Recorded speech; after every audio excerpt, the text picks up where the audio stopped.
सिंधी अदब जी बहितरीन लेखका शमीम सुमरो जी ख़ूबसूरत शाइरी अवां जे नज़र कयूं था।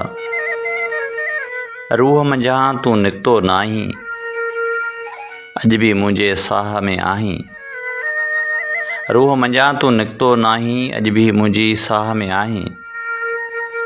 सूरन जो अंबार आ सिर ते, काश अची तूं दिलबर लाहीं।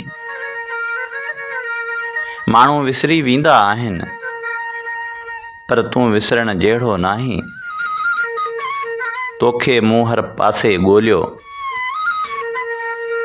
तोखे मूं हर पासे ॻोल्हियो, पाण ॿुधाइजे काथे आहीं। लोक चवे थो बेक़दरे खे, लोक चवे थो बेक़दरे खे, एॾो शमीम तूं छो थी चाहीं। रूह मंझां तूं निकितो नाहीं, अॼु बि मुंहिंजे साह में आहीं। अॼु बि मुंहिंजे साह में आहीं।